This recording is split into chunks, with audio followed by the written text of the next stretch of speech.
वर्ग 15 के बारे में जान रहे थे? वर्ग 15 की रासायनिक अभिक्रिया उधर नहीं देखो, इधर देखो, इधर बोर्ड पर। वर्ग 15 को क्या बोले थे? Nitrogen family. यानी इस वर्ग 15 में आपका नाइट्रोजन का परिवार है।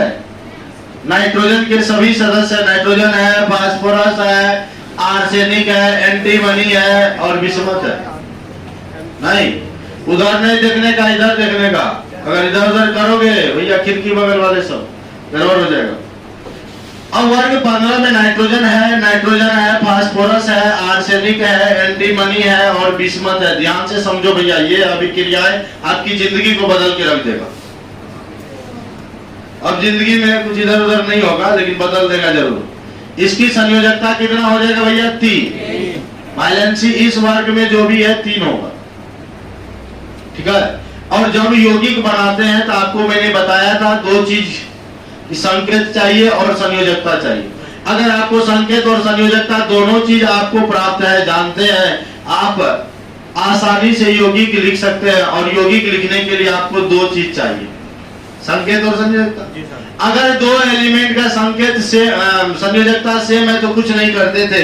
जैसे सोडियम क्लोराइड लिखते थे, सोडियम का Na और क्लोराइड का Cl लिख दिया। सोडियम का वैलेंसी है, क्लोराइड का एक सेम है, संयोजकता सेम है हो। जब सेम रहेगा तो कुछ नहीं करेंगे, NaCl हो जाएगा, NaCl हो जाएगा।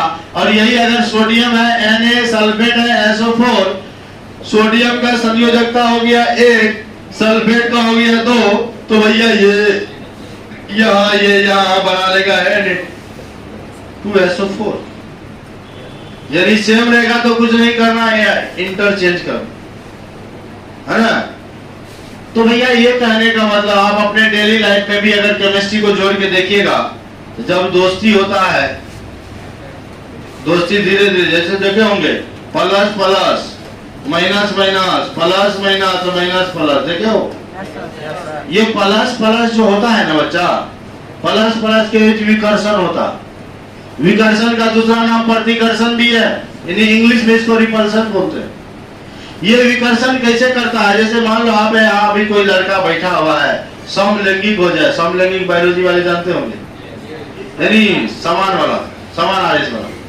अब उधर से लड़का आ जाए, लड़का आया, कहा उधर चलो, कहा देखता है घुटने तोड़ देंगे, उसको एकदम रिपेल कर दिया, प्रतिकर्षित कर दिया। वही अगर उसके जगह पे अगर मान लो कोई लड़की आ जाए, अच्छा बैठिए ना, आपको पूरा खाली कर देते हैं। उसके नजर में इंप्रेशन जमाना चाहता है, अट्रैक्शन होता है ना। मतलब याद रखना, ऐसे भी यौगिक का निर्माण करेगा।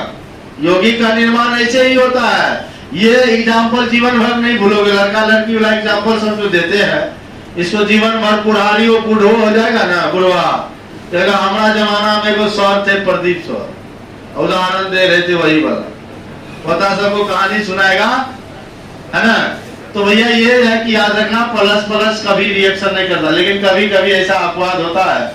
हाँ, प्लस प्लस कभी कभी अपवाद में हो सकता है। तो भैया मेरा यही कहना है कि इस वर्ग में, इस वर्ग को हम ई से लिखते हैं। ये जो देख रहे हो nitrogen, phosphorus, arsenic, antimony, bismuth, ई से लिखे।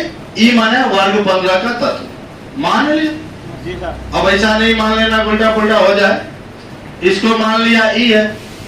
अब ये इनको 3 चीजों से अभिक्रिया कराएंगे। पहला हाइड्रोजन से अभिक्रिया कराएंगे, उसके बाद इसको ऑक्सीजन से अभिक्रिया कराएंगे, उसके बाद इसको हेलोजन, एक्स माने हेलोजन होता, वर्ग 17 वाला जो होता है वो हेलोजन होता है। इसको हम लोग हेलोजन से भी रिएक्शन कराएंगे। हेलोजन के बाद कुछ धातु से भी अभिक्रिया करा देंगे। यानी आज की क्लास में आपको 4 टाइप के रिएक्शन सीखने हैं। कितने टाइप के? 4 टाइप के। और जानते हो ना, रिएक्शन सीखने की गारंटी ली जाती है यहाँ पे, सिखाने की। देखो कैसे, यहाँ ई ले लिया, ई का वैलेंसी 3 है। अगर ये हाइड्रोजन से जुड़ेगा, ई का वैलेंसी 3, हाइड्रोजन का 1, अलग अलग वैलेंसी है, अलग अलग वैलेंसी है, अलग अलग है। तो भैया ई यहाँ हो गया, तो बोल क्या हो गया? E1H3, तो क्या बन गया? EH3 नहीं हुआ, ओए गाल पे हाथ रख के काम हमको देख रहे हो नहीं? देखो अति ले लो बांस के सौंगर, क्या बोलते उसको, ऐसे ऐसे रखो बांस को ऐसे, ठीक है? हाथ भी फ्री, पूरा मुंह कान सब फ्री, और ऐसे करके देखते रहता, टुकुर टुकुर देखता।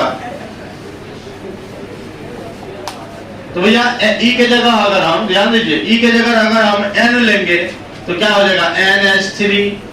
ई के जगह अगर P लेंगे तो क्या होगा, PH3। ई के जगह अगर AS लेंगे तो क्या होगा, ASH3। देख रहे हो कैसे कैसे आपका यौगिक बन रहा। अगर यही अगर रुक जाओ भाई, अगर यही अगर ई ऑक्सीजन के साथ अभिक्रिया करा, इसका वैलेंसी 3, इसका वैलेंसी 2, अलग अलग है, अदला बदली कर दियो। ये 3 यहाँ जाएगा, ये 2 यहाँ जाएगा, क्या बना लेगा, E2O3, E2।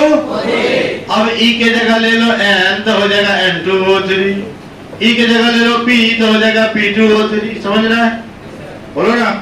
विशेष परिस्थिति में हमने अभी बताया था कि ये जो आपका जिसके पास d ऑर्बिटल होता है वो 5 संयोजकता प्रदर्शित करता है। जिसके पास d ऑर्बिटल होता है, क्योंकि ग्राउंड अवस्था में हम बताए थे कि ग्राउंड अवस्था में 3 इलेक्ट्रॉन होता है, जिसका जोड़ा नहीं कि वो बेजोड़ बारे, मतलब 3 इलेक्ट्रॉन बेजोड़ा है, अनपेयर्ड इलेक्ट्रॉन है। और जब ये एक्साइटेड स्टेट में होता है तो एक इलेक्ट्रॉन यहाँ से चला जाता है डी में, तो अनपेयर्ड इलेक्ट्रॉन 5 हो गया, तो ये 5 वाला हो गया। तो इसीलिए ऑक्साइड में मैंने बताया कि ये 2 तरह के ऑक्साइड बनाएंगे, E2O3 और E2O5 वाला, E2O3 और E2O5 वाला। तो यहाँ पर E का मान वही होगा जो 5 वाला को प्रदर्शित करेगा। अब E अगर हेलोजन से अभिक्रिया करेगा तो हेलोजन के जगह होता है fluorine, chlorine, bromine, iodine. Fluorine, chlorine, bromine, iodine होता है क्या, होता है? क्लोरीन, क्लोरीन, ब्रोमीन, आयोडीन नहीं होता है भैया। जब ये होता है तो इसको E और X को मिला दो, E का वैलेंसी 3, X का वैलेंसी 1, बोलो ना। अरे मोबाइल में क्या भूजो मोबाइल में एक बार मोबाइल देखता है, अगर बोर्ड देखता है दोनों जगह वही पॉजिटिव है। मोबाइल में घुस के देख लो, इसका 3 यहाँ, इसका 1 यहाँ, बोलो क्या हो जाएगा, EX3। अब E के जगह भैया N रखेंगे तो क्या हो जाएगा, NCl3। E के जगह P रखेंगे तो क्या हो जाएगा, PCl3। X के जगह Cl रखें। समझ रहे कैसे यौगिक बन रहा है? अब मन हुआ कि और रिएक्शन करा दे, नाइट्रोजन लाए, इसको कहे मैग्नीशियम से रिएक्शन कर, क्या बने? आप कहिएगा यहाँ Mg लिखो, यहाँ N लिखो, ओ सॉरी N लिखो। इसका वैलेंसी कितना, बोलो ना, 3 होता है। मैग्नीशियम ने बेटा मांगे कन्या सुंदर, नहीं सुने? हाँ, 2 बार वैलेंसी 2, इसका 3। ये यहाँ जाएगा तो यहाँ बना लेगा Mg3N2, Mg3N2। मैग्नीशियम नाइट्राइड हुआ, ये धात्विक नाइट्राइड हुआ। समझ में आई बात? यानी रिएक्शन जो होगा, पहले अगर हम रिएक्शन अगर लिखना चाहेंगे कि पहले लिखेंगे हाँ वर्ग किसके साथ, हाइड्रोजन के प्रति, ध्यान से सुनोगे, हाइड्रोजन के प्रति क्रियाशीलता, हाइड्रोजन के प्रति क्रियाशीलता, यानी हाइड्रोजन से रिएक्शन करेगा, ठीक है? तो हम लिखेंगे कि देखो वर्ग 15 में कौन कौन है, जल्दी बता दो मेरे भाई। N से नेहा, P से पूजा, A से ऐश्वर्या, सब बीमार है ना? अरे भैया इधर उधर नहीं देखना है, देखो आई फ्लू तुलू अभी बीमारी है, किसी का आंख सब में झाँक के नहीं देखना है, बीमारी हो जाएगा, गड़बड़ हो जाएगा, पढ़ाई तो सब बात है। तो इनका संयोजकता मैं लिख दे रहा हूँ क्या, नहीं ये सब जो बीमारी है ये सब अतीत होता है, कौन चीज है, बायोलॉजी वाले। अरे एलर्जी वगैरह सब जो धूल कर मिट्टी सब होता है, इससे होता इन्हें। और ये पहले होता पिच हुआ होता था, याद है बचपन में, एक टका में 2 को मिलता था, किसी को आंख उठा, आंख लाल हुआ, पिचक पूरा जोर से जाती, ऐसे होता था बचपन में, देखे होंगे। अब तो ड्रॉप होता है, ड्रॉप लेते हैं। ये सब जो होता है ना, ये देखो ये सब होता है अवशिष्ट पदार्थों के, ऐसा नहीं है। और लेकिन बहुत सबको देखोगे मास्क लगा लेगा, मास्क लगा लेगा ताकि हमको कौन पहचानेगा। बगल से कोई भी गुजरेगा, पप्पू बगल से गुजरा तो उसके बगलों में बैठ के चल गया, पता है ऐसा। मास्क लगाने से और हानि होती है, फेफड़ा का बीमारी होता है, ये बात सुन लो। मास्क देखो बच्चा में अगर बच्चा सब अगर आपको दुलार मलार करता है तो उसको गोदी में बैठा के उसको जब खेलते रहते हैं तो मुंह में फूकता, उसको आप मना करते मत फूको, बोलते हैं कि नहीं बोलते। ये सब कहानी है। मुंह में फूकने से क्या होता है, आप ऑक्सीजन लेते हो ना, कार्बन डाइऑक्साइड, अब हम उसको फूकेंगे तो हम कार्बन डाइऑक्साइड उसको देंगे, वो कार्बन डाइऑक्साइड लेना ही नहीं चाहेगा। अब लोग जाबी लगेले रहता है, जाबी मार्केट सब निकलो 10 मिनट आधा घंटा ये सब लगाओ, एनी टाइम देखोगे जाबी लगेले रहता। आजकल ये फैशन हो गया। कोरोना काल में आया तो चलो एक बात है, कोई बीमारी था उसमें WHO ने कहा कि मास्क लगाना होगा, लेकिन WHO ने ये नहीं कहा था। पहले तो कोरोना के कारण में लगाते थे, अब तो स्टाइल बन गया। अधिकतर मास्क लगा लेंगे कोई नहीं पहचानेगा, कहीं भी घूमेंगे कोई दिक्कत नहीं। अधिकतर देखो रोड सब ऐसा होता है, तो इसलिए मास्क सब जो भी लगाते हैं, क्लास सब लगा के नहीं। हाँ, अगर ज्यादा सर्दी है खांसी है तो मास्क लगा लीजिए ताकि आपका जो भी बैक्टीरिया है बाहर नहीं है।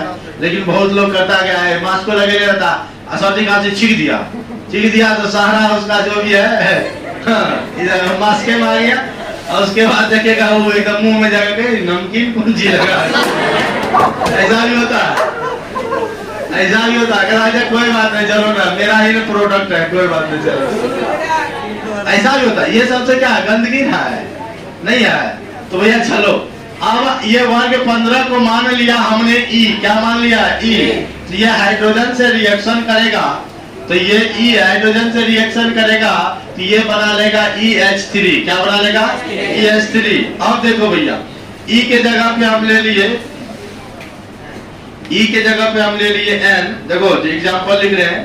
ई के जगह अगर N लेंगे तो हो जाएगा NH3, ई के जगह P लेंगे तो हो जाएगा PH3, ई के जगह AS लेंगे तो ASH3, SB लेंगे तो SBH3, BI लेंगे तो BIH3। ये सब हाइड्राइड है, ये सब क्या है हाइड्राइड है, क्योंकि ये हाइड्रोजन लगा हुआ है इसमें भैया। हाइड्राइड क्या है बोलो, हाइड्राइड है, ठीक है। इसका नाम अमोनिया, फॉस्फिन, बहुत सारे नाम है। उसके बाद दूसरा रिएक्शन अगर हम करवा दें, दूसरा रिएक्शन अगर हम करेंगे ऑक्सीजन के प्रति क्रियाशीलता, तब लिखना पहले देखो यहाँ ऑक्सीजन के प्रति क्रियाशीलता। देखो रिएक्शन कैसे हो रहा है ये दिखा रहा हूं आपको। रिएक्शन ऐसा दे देगा, कहेगा बताओ नाइट्रोजन और नाइट्रोजन रिएक्शन करेगा क्या बनेगा, तो हम बोले थे इस टाइप का जब भी रिएक्शन दिया जाए आप यहाँ का N लो, ले लिया, यहाँ का H लो, ले लिया। अब दोनों का वैलेंसी को देखो, नाइट्रोजन का वैलेंसी कितना होता है भैया 3 होता है, हाइड्रोजन का 1 होता है, बन गया NH3। ऐसे रिएक्शन होता है। जिनको वैलेंसी याद नहीं है उनके लिए तो भैया कुछ नहीं ना। अब ऑक्सीजन के प्रति क्रियाशीलता जो करेंगे तो ऑक्सीजन 2 तरह का ऑक्साइड बोले जब E2O3 और E2O5 बनाएगा, ये एक्साइटेड स्टेट वाला कंडीशन है कि नहीं है। ये सारी कहानी हम लोग इसी तरह देखते रहेंगे, है ना। पहले अब लिखा जाए